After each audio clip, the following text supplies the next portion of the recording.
Hello అండి. Morning breakfast తక్కువ టైంలో అలాగే ఎలాంటి పప్పులు కానీ, పిండిలు వాడుకోకుండా కప్పు గోధుమ రవ్వతో ఒక్కసారైతే ఊతప్పం ట్రై చేయండి. చాలా బావుంటుంది. దానికోసం ఫస్ట్ ఒక కప్పు వరకు గోధుమ రవ్వను మిక్సీ జార్‌లో వేసుకొని, దాంట్లోనే ఒక పావు కప్పు వరకు సన్న రవ్వను కూడా వేసుకోవాలి.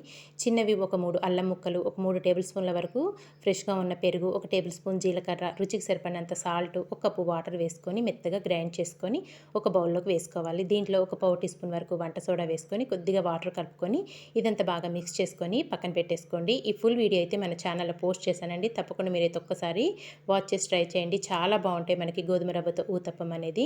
తర్వాత ఒక బౌల్ తీసుకొని దాంట్లోకి సన్నగా పొడవుగా కట్ చేసుకున్న ఉల్లిపాయ ముక్కలు, పచ్చిమిర్చి ముక్కలు, కొత్తిమీర, అలాగే టమాటా ముక్కలు కూడా వేసుకోవాలి. ఒక పావు టీ స్పూన్ మసాలా పొడి, ఒక పావు టీ స్పూన్ కారం, అలాగే రుచికి సరిపడినంత సాల్ట్ వేసుకొని ఇదంతా బాగా మిక్స్ చేసేసుకొని పక్కన పెట్టేసుకుందాము. ముందుగా మనం కలిపి పెట్టుకున్నాం కదా గోధుమ రవ్వ బ్యాటర్ అనేది ఒకసారి బాగా మిక్స్ చేసేసుకొని స్టవ్ పైన ఒక పెనం పెట్టేసుకొని కొద్దిగా ఆయిల్ వేసుకోవాలి.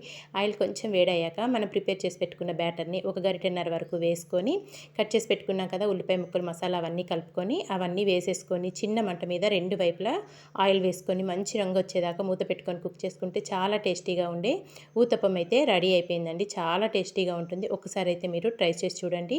మనకి ఇందులో ఇప్పుడు మనం పప్పులు కానీ ఎలాంటి పిండిలు కూడా వాడుకోకుండా కేవలం ఒక కప్పు గోధుమ రవ్వతో మార్నింగ్ బ్రేక్ఫాస్ట్ అయితే ప్రిపేర్ చేసుకోవచ్చు. దీనికి ఎలాంటి చట్నీలతో సర్వ్ చేసుకోవాల్సిన అవసరం లేదండి. Thank you for watching.